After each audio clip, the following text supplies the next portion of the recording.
On and we are, I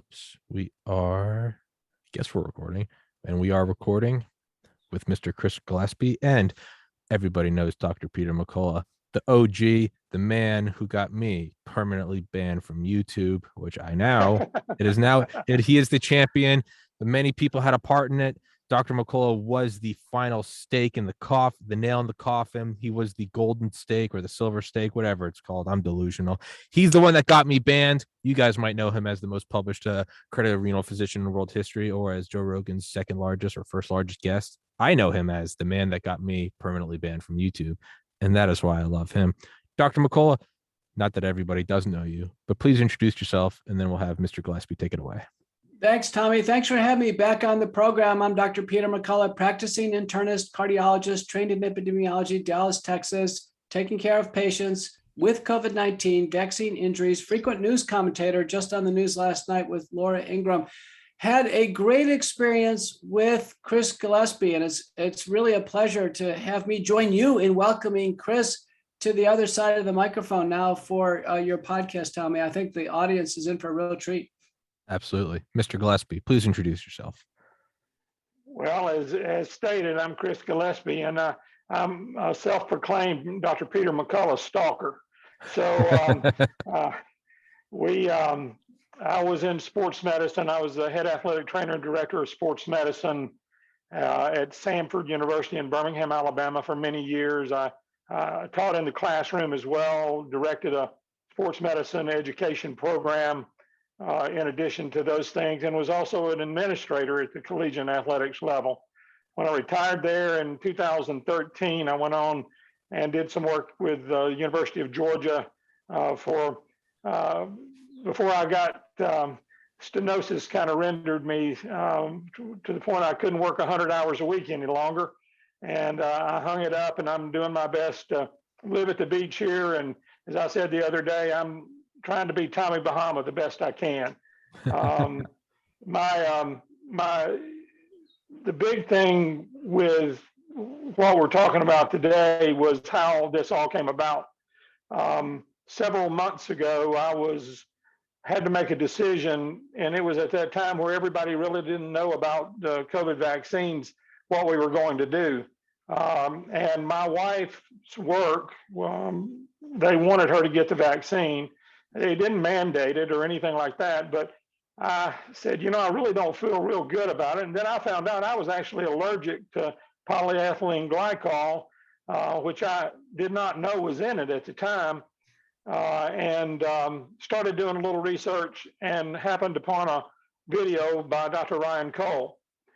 And as I was looking at his slides, there was one slide that jumped out at me because some 30 years ago, became somewhat of the leading authority on sickle cell trait in the Black athlete in collegiate athletics.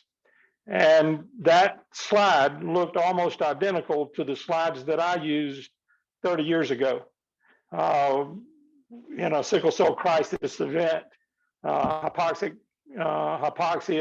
the blood vessels or red blood cells sickling, sludging their way through the bloodstream, log jamming, and it looked identical. So at least identical enough that it made me sit up and take note what's going on here.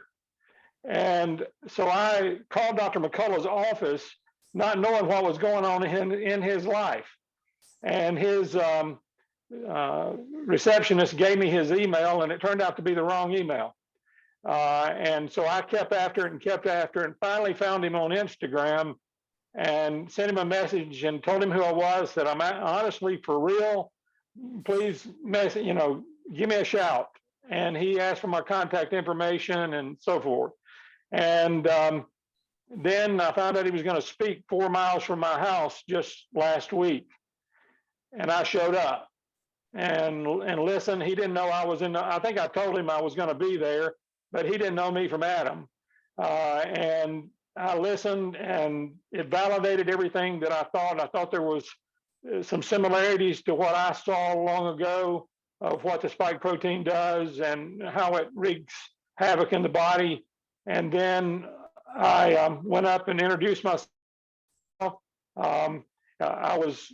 He grabbed me and gave me a hug. I said, that's my type of guy, because he realized we had the same type of passion for what we were doing. And the thing about it was, I've been retired for almost 8 years. And when I saw this slide, I started looking into every paper I could find. I read everything Dr. McCullough has written, pretty much. I had watched every video I could watch. And I looked at pros, cons, I looked at good, bad. I studied the whole deal. And obviously we decided we weren't getting vaccinated. But the big thing was, I said, I think I may know something nobody else knows. Now, that's a big statement, and I'm not sure it's really right, but that's the way I felt. And because I had done all that work earlier, and they thought I was crazy because they told me sickle cell trait was benign, and it's not. And we proved it. I had studied everything. I had looked at everything. I had validated what I thought.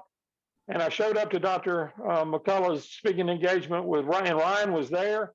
And I got to hear him talk, and it grabbed me by the throat. And when I left that day, I said, God, it's worse than I thought it was. And so I came home, sat down with my wife. I said, I'm going to Tallahassee to the second leg of their tour, which is only about 90 minutes away from here. And I drove over and showed up, and I made sure I found the seat next to Dr. McCullough at the VIP event. And we visited, and I shared my heart with him. And one of the greatest compliments I ever received, he kind of leaned back in his chair and said, you may have to be the guy. And he doesn't know this is all I could do to hold back tears, because it was that close to me. I called my wife when we got through, and I said, I just got recruited because they're going to ask me to speak tomorrow. So the third day, I drove to Jacksonville. I had 2 changes of clothes with me, I thought, and I had accidentally, as God would have it, I had a bag that I had packed for some other event that I had left in the car that had 3 changes of clothes in it. And so got up in Tallahassee. The battery on my truck was dead. I had to call AAA. AAA shows up in 5 minutes. They told me they'd be an hour and a half, and I asked the guy how he got there in 5 minutes. He said, God told me to turn around.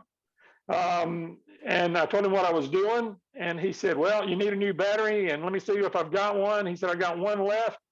And he said, God bless you, that one's on me. And he put the battery in my truck, and I took off for Jacksonville, spoke for 10 minutes, dictated the speech on my way to Jacksonville, and then transcribed it after I got to the green room, and was hoping it didn't feel like I was reading it, because I'm used to being a keynote speaker or have 45 minutes and that sort of stuff. Yeah. And I had 10 and no slides. So I had to speak, as Dr. McCullough said, I spoke from my heart. And then talked my way into the second day and went another day and went to Orlando and spoke there too. And so that's the abbreviated version of how this has all come about. And then since I've been home, my email and my phone has blown up.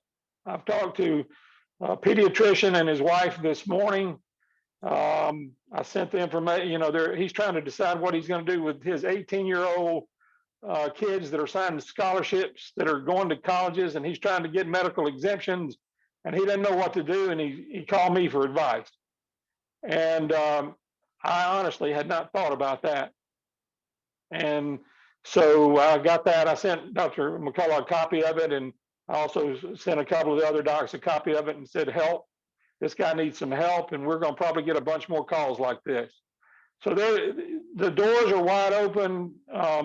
What we're doing in collegiate athletics, like I say, I'm removed. I retired my credentials several years ago, so I am retired, but I still was considered the expert in sickle cell trait, still got calls, but my calls ramped up. a lot of calls going, what would you do about this? Or what would you give this kid? And I didn't know the answer. So that's why I started digging.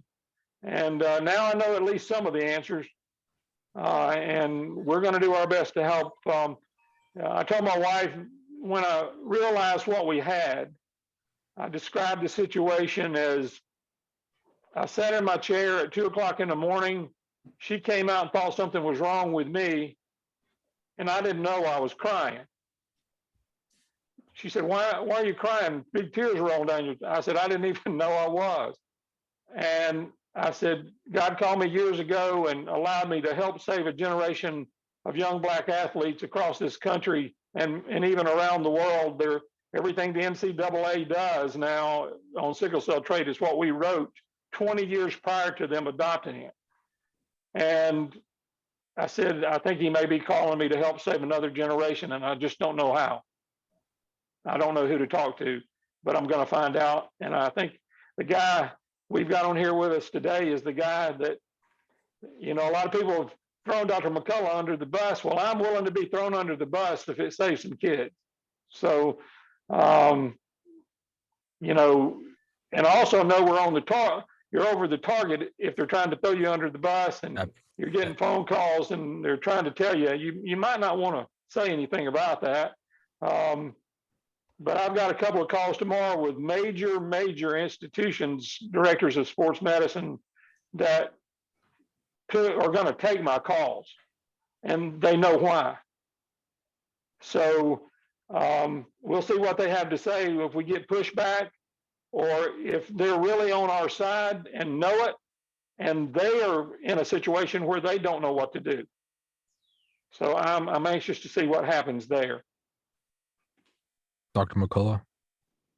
I can tell you, I think Chris is, he's so humble. Chris is in the Sports Hall of Fame for athletic trainers. He's got an international reputation. He's relied upon in his innovative work with sickle cell trait, which is a common abnormality in hemoglobin synthesis in African Americans, was instrumental in basically making it safe for African Americans in athletics. Now the same thing is coming up for the vaccine. Right ahead of Chris's presentation, Tommy, they played a montage of all the athletes having cardiac arrests, on tape. And Tommy, I'm sure you've probably seen that, right? Yeah, I've seen the montages of players just dropping left and right. And Tommy, I found Dr. McCullough said, hey, start grabbing reports, on people, kids collapsing. And unfortunately, the ones in college athletics right now are hard to get. I don't know if, I have a theory. I think most of the people that are collapsing are aerobic in their activities. I think we're not seeing them in football as much because it's an anaerobic sport. And if we start seeing them in football and they're young Black athletes, then I have a question if it's sickle cell crisis. And can you imagine what the spike protein would do on a kid who was in sickle cell crisis? Because it would be almost a pseudo sickle cell crisis. And so one of the articles I found, and this is the one that's most published out there, is that Dr. McCullough, I think maybe did an article that was like 769 athletes had collapsed from March of last year until March of this year. The average age was 23. They had updated the data. There were 890 cardiac arrests, 579 deaths. I think it was 15 players pulled out of the Miami Open tennis tournament at the 1st of April, and they were all vaccinated. They never really said that that's why, but the reality is we probably think that's why. There's been a 500% increase in European soccer players dropping dead in 1 year, a 500% increase. And just to give you an idea, Mayo Clinic, if you just look what Mayo Clinic says you should have, out of 50,000 athletes age 35 and below, you might have one cardiac arrest. So, and that's straight from Mayo. And they're not talking about this or whatever. That's just their stats.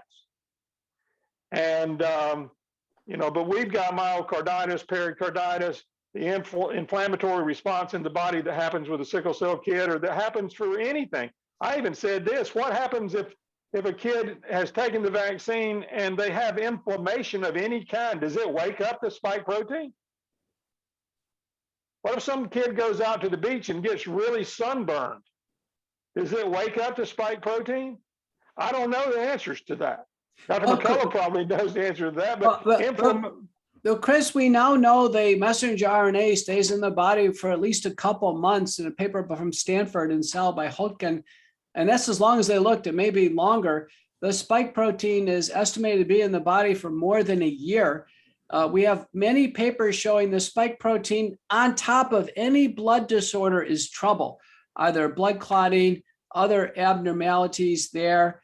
So you can imagine with not only sickle cell trait, but alpha thalassemia, beta thalassemia. I have patients with hemoglobin C disease. You can imagine there that the spike protein, which causes red cell deformation, it causes what's called rouleau formation, could be causing a whole range of abnormalities. And we don't have to look too far, Tommy. Look at the reports now. Herb Kirkstreet, my favorite college announcer. Herb gets COVID-19 in December of 2020. It's, he's out there in social media. Hey, everybody got COVID. He has post-COVID syndrome. And then ill-advised, in April of 2021, he takes the COVID-19 vaccines, 2 shots. It's too late. He's already had COVID, but he takes the vaccines anyway. Now, here we are a year later, blood clot, and he can't go to the NFL draft. And we now have data from a paper by Roncati et al. On my Twitter feed showing the blood clots can start after vaccination many months later. So with Herb, it's almost certainly he had his first exposure with spike protein with the illness. Then he had shot 1, shot 2. We don't know if he's had a booster, but he conceivably could have had 3 or 4 spike protein exposures. Now he's stuck with a blood clot. And that's what I was saying. I think there is Pandora's box, because think of all the conditions that in a 35-year career that I saw that were inflammatory. And the inflammatory response of the body is a God-given wonderful thing.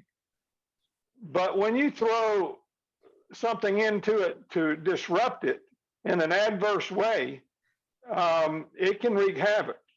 And that's why I said, and I'm kind of being somewhat facetious, but if you create inflammation and the spike protein is there to fight off infection, inflammation, it's just simply a hypothetical. I'm just curious if it wakes it up. And there are so many conditions like that. Dr. McCullough mentioned all the blood disorders. I had a couple or 3 kids throughout my career that had a condition called factor V. It's a bleeding disorder that they throw blood clots, and can you imagine what that would have done to one of those kids?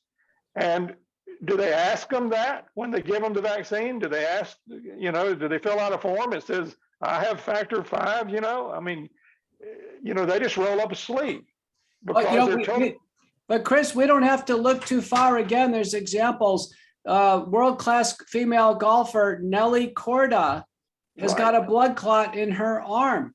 Now, with athletes, they can have a narrowing of the space under the first rib. It's called thoracic outlet obstruction. It's common in baseball players, golfers, tennis players. So there's already a predisposition, and then get the vaccine. I've had 2 cases in my office where get the vaccine, women in the same arm, they get a blood clot, and it's been reported in the literature as well because of the super thrombogenic nature of the spike protein. And the thoracic outlet syndrome, baseball pitchers, softball pitchers, tennis, we saw that sort of thing. And of course, the blood vessels are so close there, like you say, it's so tight in that area. And even in the axillary area up under the arm, it's so tight as well. So there are so many issues like that we've dealt with through the years. even orthopedic type things. I've dealt with a completely dislocated knee. And there's blood flow and neurological flow, and so.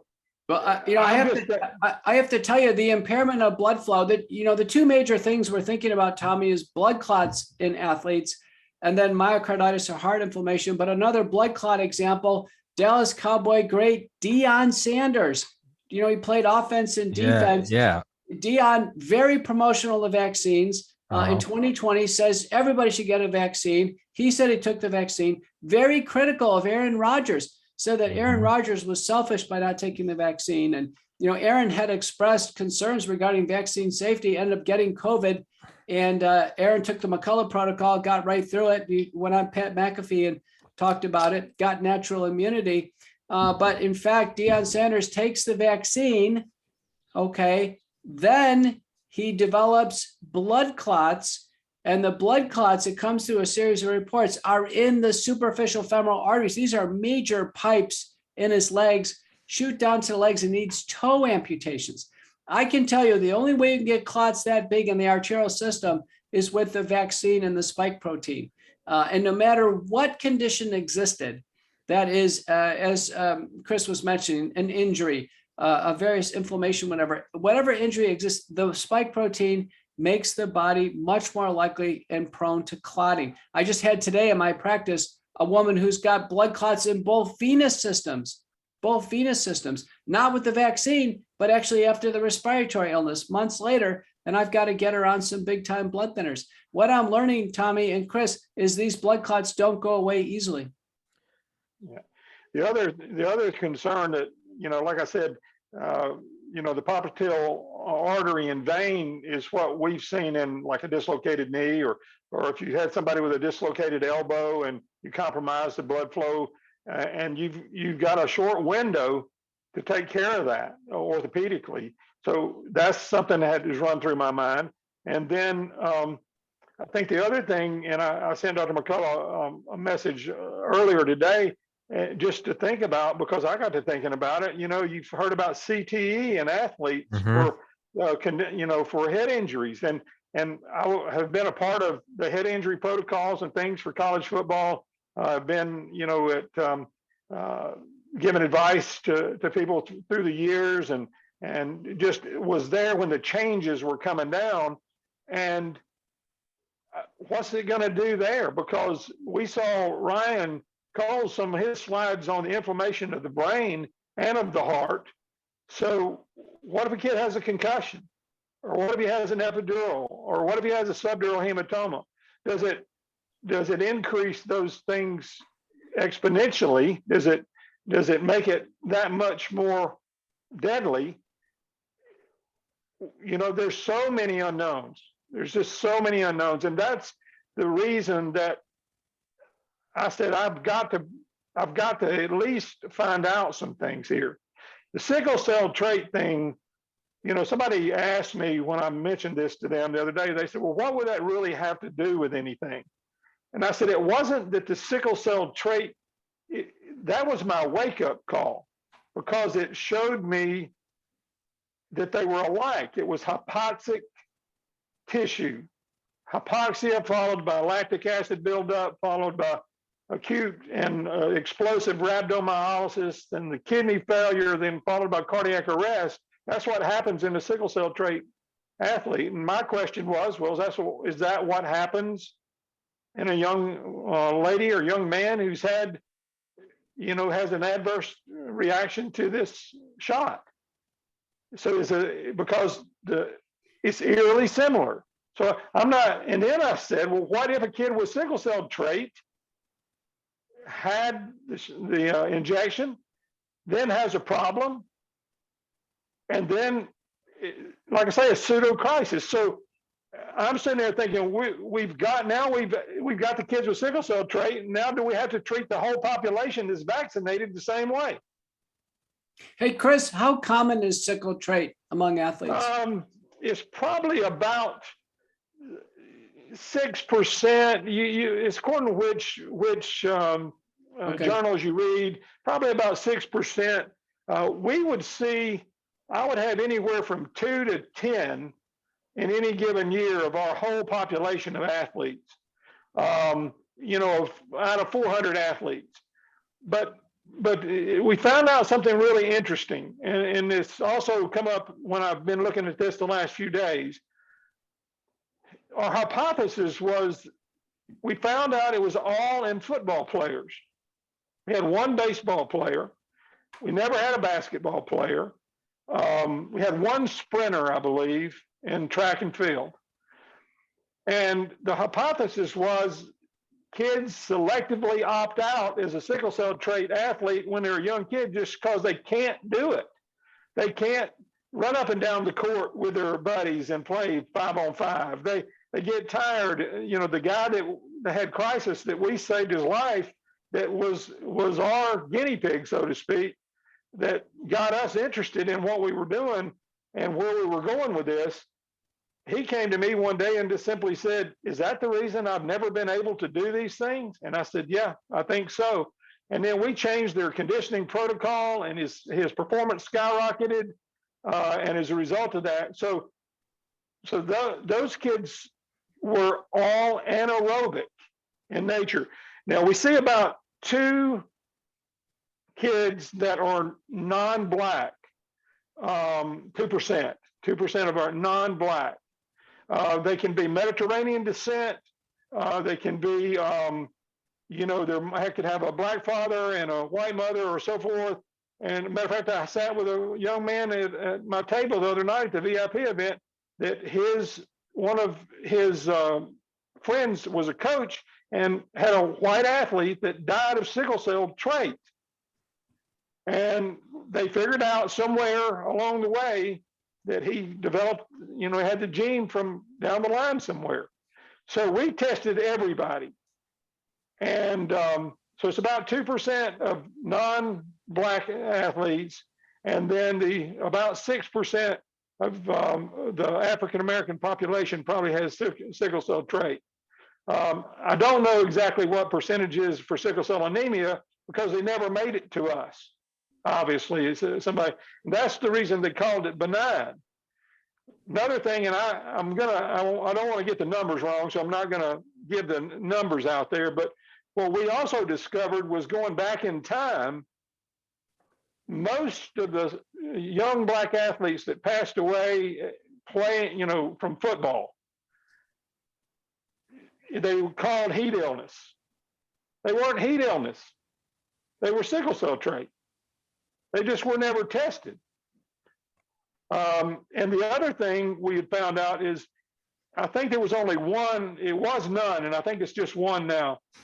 No football players in like multiple years, I'm talking like 10 or 15 years, died playing football. They die getting ready to play football, training to play football, or in a heroic type effort where they're pushing a car up a hill or a big tire, those things that they're made to do in order to make them tougher. It's a heroic type effort that brings about those types of things. So we learned a lot of things, and so we adjusted so many things. Their training program, coaches pushed back real hard until their performance levels skyrocketed. Had a good athlete go to an All-American, to be an All-American. Mr. Gillespie, you froze up. Well, Tommy, I think you're getting a great education. So am I, about sickle trait and the great concern now about our athletes taking these vaccines. Yeah, for everybody listening, he's back. Something happened. Wi-Fi. Quite all right. You're quite all right. Yeah, as you're saying, I was in a mid-sentence. Yeah. Yeah, you said taking a good athlete. We had basically adapted their performance protocols, or their conditioning protocols, and it was not, the coaches didn't like it, but they got on board with it when they found out it was going to work. And I think that's when we got it adopted with NCAA, and we got some pushback, but it finally did get adopted. But with this, I think it's so much bigger, because it's easy to say we were wrong about this young black athlete having sickle cell trait, that it was benign, and it's really not benign until it is benign, until it's not. basically. But it's easy to say we made a mistake on that. It's easy for a coach to say, hey, we know more now, and it's a lot easier. But on this, coaches, athletic directors, all those people that have a vested interest financially, they're going to have a hard time saying we were wrong about this. That's my biggest fear. And, it's going to take folks that don't mind getting their hands a little bit dirty and getting, I guess, ridiculed some to say, here's what we know. Here's the information, and now it's on you. So, Tommy, are there any estimates out there of what % athletes by sport have taken the vaccines? Are you asking me? Yeah. I'm not aware. I'm not aware, Mr. Gillespie.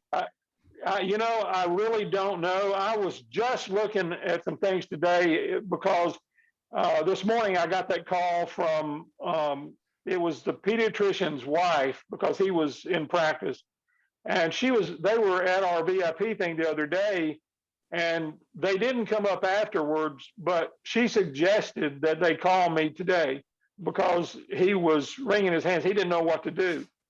And this institution, I looked at their exemption, and bottom line is they almost gave them no out. And so I've checked with several people under the radar. A lot of the universities' athletic programs are not mandating it, but boy, they're really suggesting, you might want to get that vaccine, that sort of stuff. But there are colleges and universities. I read about, I think it was Boston College that, had mandated it across the board. There were others the same way. And if they mandate it across the board for all students, it's going to be for athletes too. But athletes, they're going to treat differently if they don't mandate it across the board, because a coach, and I'm not saying, coaches are only as good as the information that they're given. And if they're given information that maybe, you could lose 5 or 6 kids for one game, and it might be that you're not going to be able to have enough people on your starting 11 or whatever sport it is. And are they going to, because they're going to put their foot down, they're making millions of dollars, and they can get fired. And they're going to put their foot down and go, well, I want all my athletes vaccinated. And they even celebrated it of saying we got 100% vaccination. But Chris, that may make it worse. My alma mater, University of Michigan, Jim Harbaugh had the whole team get boosters right before the Georgia game, and Michigan got clobbered. Now, my Ohio State friends say that had nothing to do with it, that we were going to get clobbered anyway. But I can tell you, there's nothing in the data suggesting that the vaccines makes these kids healthier. And there's a lot of information suggesting it's going to hurt their athletic performance. I asked that question because I had some confidential information, at least on the National Baseball Leagues, that it's only about 50%. And I know with Aaron Rodgers as an example, he never came out and said he didn't take the vax, but he was able to kind of go along with the talking point through some type of probably a non-disclosure mechanism. The same thing with tennis star Djokovic. Remember, originally he was at the Australian Open. Remember this, Tommy? And then he says, listen, I don't want, my personal health information is my personal health information. And he basically gets booted out of Australia. He comes back to Europe and he says, okay, here's an interview. He said, listen, I didn't think they're safe. And this one guy takes him on the interview all the way to saying, are you willing to give up the claim of being the greatest tennis player in history because of this vaccine? He said, yeah, I am. I mean, it was pretty powerful. If you have half a brain, none of these things matter. None of these statures or statistics or legacies or win record, nothing matters if you're face down in a field because you're dead from a heart attack. And that's the people with half a brain understand. Or what about Deion Sanders? He's not going to ever run Right. Yeah. Again, he's a wonderful athlete. This guy was on these Yeah, athletic baseball, competitions football. on TV. Yeah. Yeah, and I can tell you, once your toes are amputated, the ergonomics of the feet are changed. You can't run the same. And in one of the reports, it's on my Twitter feed, one of the surgeons said they were thinking about amputating at the hip. Can you imagine that, Tommy? Yeah, they had. I know he was in a hospital quite some time. A couple of points here. Number one, Georgia would have whipped Michigan no matter what. Hey, I graduated from UGA, so I'm with you, Mr. Gillespie. Right. Well, I was there for, and I'm outnumbered. yeah. So, but the other thing is that, how do I want to state this? The NFL has dropped all protocols. Okay. It's what I understand. I think I'm correct on that. Am I not right there? I think you told me that the other day, Dr. McCullough. I believe that's right. Major League Baseball and minor league baseball have different things because of the collective bargaining agreements that they go through. And so, and they've gotten attorneys and they've got, physicians and all those guys, when you get to that level, even though you've got a guy like me who's a head athletic trainer, director of sports medicine on staff, most of those guys have their own people they work with in the off season as well. And so they try to finally tune what's going on. And it surprised me that a lot of those guys are smart, and I know some of them, a good many of the guys that are smart guys, that just didn't bat an eye and rolled up their sleeve. And I actually was not a big Aaron Rodgers fan, but I am now, because he took a stand. And Cole Beasley and, some of those other guys out there. But it's the management of the team, the ownership of the teams. It's about the players' associations. Well, in college athletics, we don't have that. They've got name, image, and likeness now, and that's going to lead to something down the road. I'm certain they're going to have to do something with that because with the transfer portal plus the name, image, and likeness. Can you imagine they're going to eventually have agents themselves? Mm-hmm. And then your high school kids. And then your Little League kids. We talked to a guy at my table the other night. There was a coach in Little League, and they threw him out of the ballpark because he wasn't vaccinated. This is a coach in Little League. Yeah, what? So, just a couple of points, Chris. I showed on the tour, I showed the data published in JAMA from the NCAA athlete screening program, where they actually, through part of the pandemic, Tommy, they did screening, like PCR testing, like once a week. And the rate through an entire season of getting a positive test cumulatively was 0.44% in athletes, way less than 1%. The general student population, it was 0.88%. So the point is the athletes are a little cleaner than the general population. And it's such a low rate that the vast majority were false positive. So I agree with just giving up all the protocols altogether. The vaccines clearly should be dropped. The mandates should be dropped. People still ask me, what should I do? I got a message today. My daughter's in nursing school and she's going to have to take the vaccine. I said she may have to transfer. Yeah. People have said, oh, I'm going to lose my job. And when I think about it, it could be like a pharmaceutical representative. So you used to change jobs every 2 years. What's the problem with changing jobs? I think if people just change jobs and change schools, market forces would be responsive. It's amazing how quickly companies drop these mandates. FedEx, Starbucks, United Airlines, gone. Interestingly, my wife, Tommy, is also a citizen of Israel. So she called her family actually today in Israel, asked what's the status. And they're citizens of Israel. They know what's going on. They've dropped everything. Yeah. Everything. No masks, no mandates, no more vaccines. They're done. Yeah. And that's what I'm understanding about the NFL. I don't know what's going to happen with the NBA because it's so odd the way they have done things this year. Dr. McCullough, you talked about absurdity. Kyrie up in Irving, yeah. Brooklyn, he could go to the game, but he couldn't play, and Yeah, it was yeah. so ridiculous and so we just have to treat absurdity with absurdity sometimes. And that was one of my golden rules in my management style or administrative style is you look for the obvious and worry about the unobvious, and you treat absurdity with absurdity. Yeah. And the unknown things are the ones that bother me the most. The thing that hit me today, and I have not mentioned this to Dr. McCullough at all, but I'm sitting there looking at all these numbers and everything, and the number of soccer players in Europe, and I think they started a little bit earlier than we did as far as vaccinations. And I'm concerned that next fall, somebody said, well, football players, they've been fine this past year. Well, my concern is that, or is that bunch, that's in Europe that has been having problems this year, is that where these guys are going to be this time next year? Are we one cycle behind them?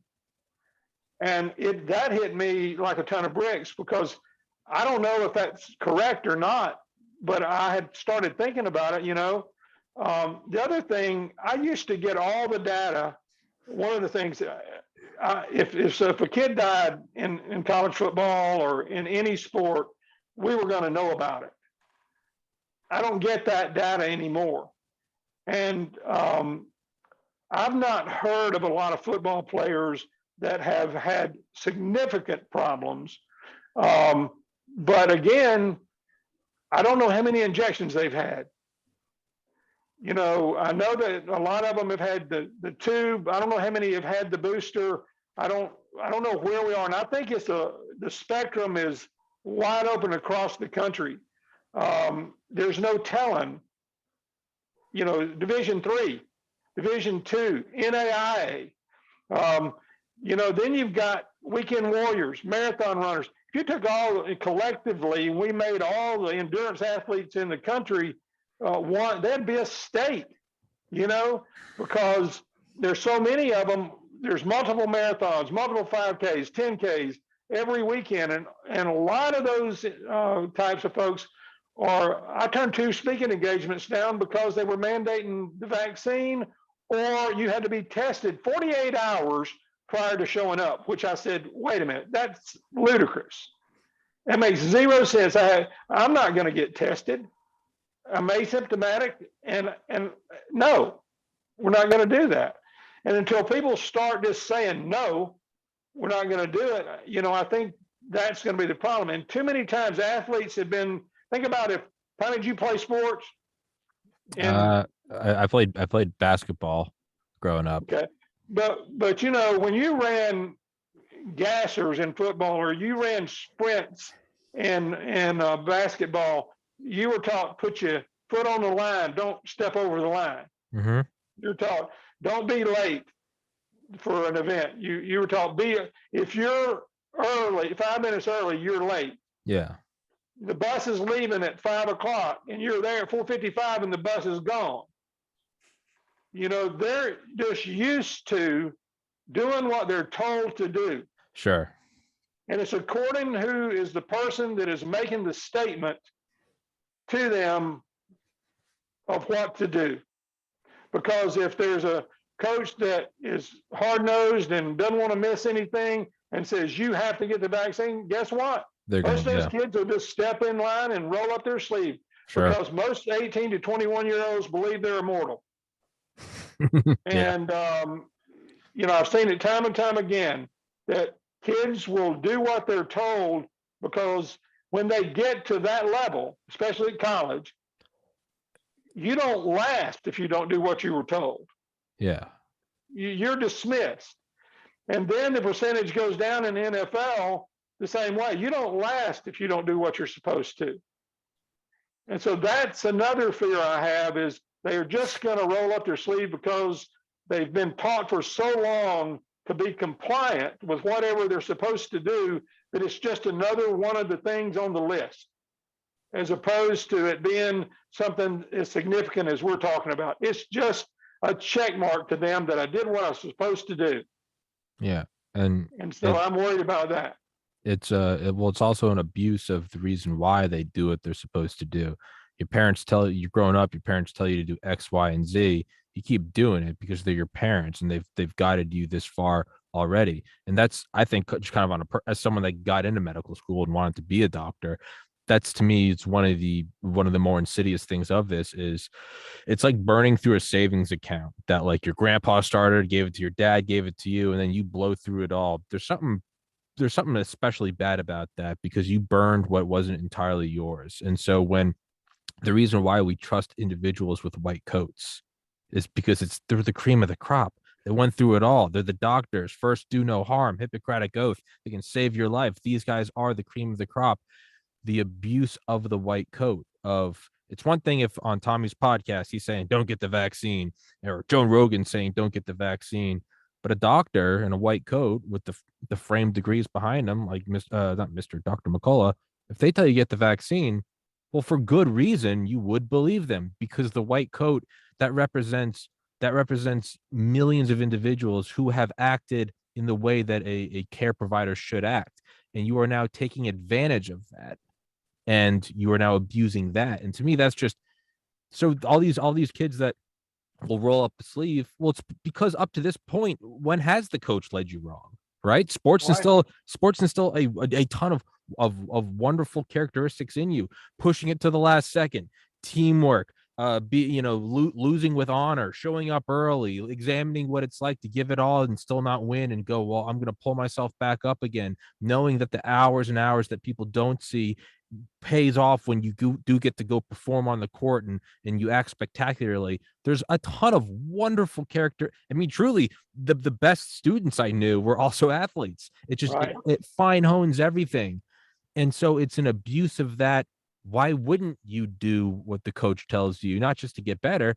Well, everything else is doing better. I'm doing better in school. I'm in great shape. I can do this, that, and the other thing. The team is on fire. We're working like a well-oiled machine. Everything they have told you to do so far has been for your own good, and it's worked out great.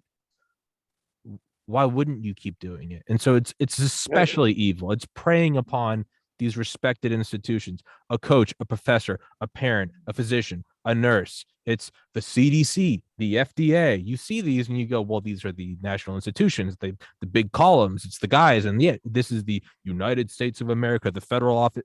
It has an aura around it that has been built up for good reason and is now being completely abused. Sorry. One of the things, Tommy, that you make great points there, is that we live in a society, that our athletes are looked up to as role models, but those behind the face mask of a college football player, they're still a kid. Yeah. They're still 18 and 21 years old. I mean, some of them don't even shave, and we treat them like they're professional athletes because it's multi-bazillion dollar, industry. And, and I'll say something about coaches, because I've got coaches that are dear friends of mine, and I mean, really close. They respected me because I stood up for the kids. I was never pushed around by a coach ever, because I didn't put up with it. I had a strong leadership above me, the administrators. I had the ultimate authority to make the medical decisions in the absence of a team physician. And with the team physician there, we collaborated on what we thought we needed to do. And that's the way it's supposed to be done. But the team docs, the coaches I know, a lot of them, and Dr. McCullough said something about this the other day when he was speaking. A lot of them just made the choice they thought was right. They thought it was the right thing to do because no one had told them or shown them that it's the wrong thing to do. Yeah. And, so I still think we have to have, and I think it's the great thing about Dr. McCullough is he still has sympathy, empathy, and compassion for those who made the wrong decision. That was a bad medical decision. It wasn't that they were being, It's not that you're a bad rogue person. or something like that, but they just made a bad choice. And we've got to remember to wrap our arms around those people and do our best to help them too. And now it's not just about don't get it. It's now, what do we do about the kids who got it? Is there something that we can do? And there's that fine line of sympathy, empathy, and compassion. I always said that I had those three things, but I had one more thing, and that was sternness when the need arose. Yeah. And you can still be stern, you can still be forceful and have sympathy, empathy, and compassion. And if we can ever get through, it's only going to take one high profile person to go down and they actually say it was from the vaccine. That's what it's going to make the difference. Or one coach. If we can get one guy that matters, I'm talking about somebody high profile, to speak at a conference like we did, to come up and say, I was wrong, and I'm going to live with this for the rest of my life that I was wrong, and I hope nobody suffers from it. But from this day forward, we're going to be right. And the other thing Dr. McCullough said the other day is, and this made great sense to me.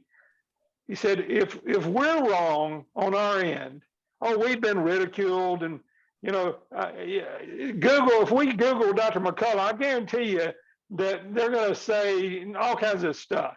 It's going to pop to the top of the line, right? Google's going to feed a lot of bad information out there that's not true. But the big thing is that what we have to do is we have to feed the appropriate information and hope that we're not too late.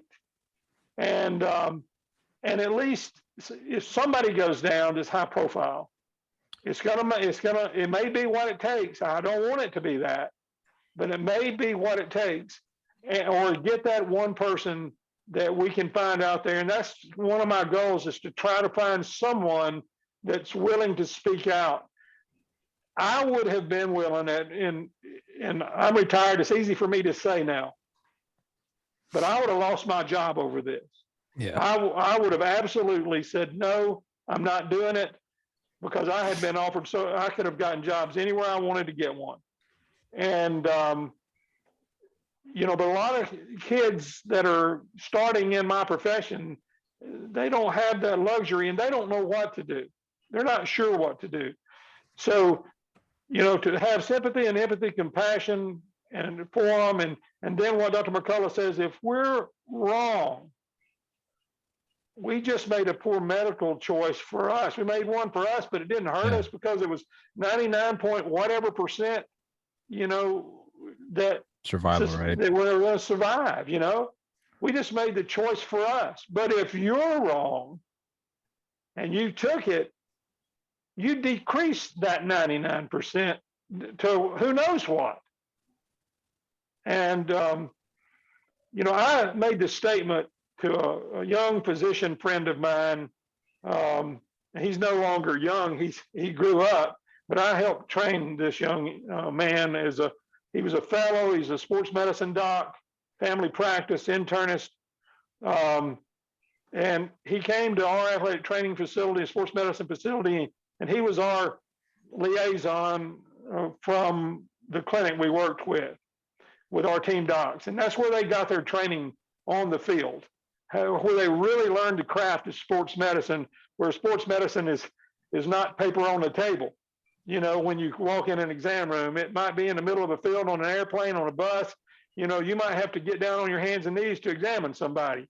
But I called him when I was I didn't know much about the vaccines back in those, early 2020, whenever it came out, to early 2021, I guess. I went to him, or called him, and then I said, hey, what do you think? He said, you just need to go get the jab, man. He said, that spike protein just going to stay in a deltoid. And I said, well, how does it know? How does it know to stay in a deltoid? Please answer me that, because I think it's going to land somewhere where we don't want it to land. It's going to go to the heart, the lungs, the liver, the pancreas, the reproductive organs, the kidneys. Where's it going to go? And then what's it going to do when it gets there? Yeah. Well, there was a long pause over the phone. He was kind of speechless. He didn't know what to say. And he still believes that you should get the vaccine. To this day, he still believes that. Now, we have an agreement that we just don't talk very much about it, because I'm not going to change his mind. He's not going to change mine. And Yeah. they're still friends. Yeah. But I told him, I said, here's the deal. Before it's over with, you're going to come to me one day and you're going to remember this statement. This thing is going to have zero efficacy to negative efficacy before it's over with. Mhm. And that was in 2000, or, right after, I learned a little bit more about it. I said, it's not going to work. It's not going to work. And I said, so if I'm wrong, you can tell me so. But when I'm right, I expect the phone call. Well, I haven't got that phone call yet. And and I probably won't get it. But they talked about mass psychosis, and basically people that can be convinced, and then there's some that just aren't going to be convinced. You're not going to convince me, Yeah. In that direction. Well, there's going to be folks out there that we can't convince. Yeah. And unfortunately, they're making decisions about young lives. And I'm not real sure what we do about that yet. But we're not going to stop trying just because of it. And hopefully, things like this, and Dr. McCullough says we're going to get you to as many people as we can, and we're going to talk to as many people as we can to try to find out where we really are, because I don't think we really know. I really don't think we know, and I don't think they know. Yeah. I don't think that a college athletic program honestly can tell you that they think it made a difference for the better. Yeah. They may say it did, but not when the only people that are getting COVID are ones that have been vaccinated and boosted, and their other kids are healthy. What are they going to say? So that's the big dilemma and I think that's the way it is with businesses and all types of things. But I think athletics is one thing that no one, and I would say no one, I don't really mean that, but it was one aspect of society that not many people really ever thought about at the level that we're talking about. I mean, we're not talking about just a few people, just a few people here. Every college football team, every college baseball team, basketball team, NFL, you name it. Everybody that does anything athletically needs to be educated. And I don't think they are being. I think they're being pushed in a different direction. Unfortunately, it's probably going to be, it's either going to be a high profile athlete. It's going to be a Michael Jordan or not, excuse me, Michael Jordan, LeBron James or a Tom Brady, or what it's going to be is it's going to be when it starts interacting with the money. There's going to be because everyone forgets that these sports teams are massive corporations. What's going to happen is when there's going to be some sharp billionaire that owns the Falcons and they get to the Super Bowl and they can't play X, Y, and Z players, and they're not going to listen to what the BS report is. They're going to go, I want to know why we couldn't win this game and I couldn't make on my investment. And they're going to go through and they're going to have some sports medicine physician saying, well, it's because these players were vaccinated and they were at risk of heart attack. That's what it's going to be. It's unfortunately the rubber's going to hit the road with money. And that's kind of how it always is. But that's where the overcorrections occur, is when it comes and it's either high profile and or it's going to start interfering with somebody's money. And until that, let me listen. It's not, you have I know we got to wrap this one up, but I mean, you have Wild Bill Donovan, the first head of the OSS, which was the precursor to the CIA. He was telling FDR, like, war is coming, war is coming, war is coming. We cannot be isolationists. Get out of here, get out of here, get out of here. Pearl Harbor.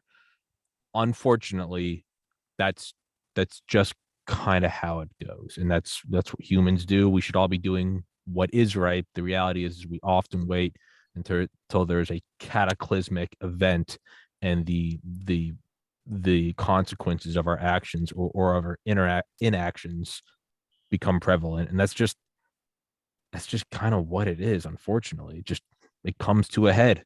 That's, if it bleeds, it leads. That's how it happens. Dr. McCullough, any closing thoughts? We need to wrap it up, Tommy and Chris, but I've learned a lot, and I tell you, it's a terrific interview. Chris, we're so glad we have you. Let's hope it doesn't come to a sports. We could have Herb Kirkstreet or Deion Sanders come out right now and, express their concerns. We could have people become far more vocal. Fabian Trump, the marathoner with myocarditis. We could have people come clean. Ollie Vines, who's a famous footballer in Australia with atrial fibrillation.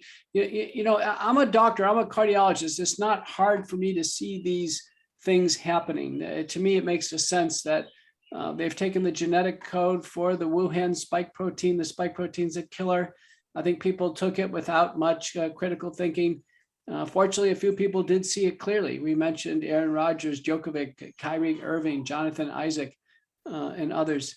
The same thing is true in medicine. About 10% of doctors now say the vaccines aren't safe and they don't work, and that percentage will grow. Let's hope that the sports teams pick up quickly. And Chris, with your influence out there, I think the most important tool we have is going to be the powerful conversation. I'll let that be the last word. Thank you. Mr. Gillespie. Well, I want to thank you for the opportunity, and I would be remiss if I didn't say to Dr. McCullough, I thank you for your trust and your faith, and just listening to what I had to say, because sometimes, when you're retired and you're sitting out here and you think you know something, or you think you might have an idea about something, you don't get a phone call back, or you don't get a message back, or maybe you don't hear it, and somebody like me, but I just won't give up. So you keep pushing and keep pushing and keep pushing. And if there's somebody out there that's listening, that believes like we do, don't just give in and give up, because there's always hope. Yeah. There's always hope. And if we can create a sense of hope out there and try to paint the picture of we can get through this without doing something to adversely affect our kids, I think that's the biggest concern that I have. And if we can do that, we've done our job. We can't make the decision for them. All we can do is give them the information that we know, and if they want to believe us, that's up to them. But when it affects somebody else's kids, and we heard it this past week over and over again. What do we do? And so we're here, and I just appreciate the fact that they accepted us as a part of their team. We were walking the car, and he says, "Chris is joining the team." So it's been a long time since somebody said I was going to be a part of a team like this, and to be recognized that we were right. I think we were right. At least seeing what we saw was as an opening to get into what we thought. I just appreciate folks like Dr. McCullough and Ryan Cole and the folks that I met this past week, but especially Dr. McCullough for saying, we're going to get you in front of some people that you can hopefully make a difference. I will forever be grateful for that. Absolutely. Well, you both are on the Tommy's podcast team, which means that we are all misinformation agents. So, gentlemen, I will send this episode to you guys when it's up. It should be up in like an hour or something. Love to do it again sometime. Mr. Gillespie, my platform is yours to, if you ever want to talk again. Dr. McCullough, my platform is yours. To everybody else out there, don't lose hope. Do the right thing. Use your own brain. Use your own critical thinking. It's your body. Take care of yourself. Thank you so much, both of you gentlemen. God bless. God bless America. Thank you so much.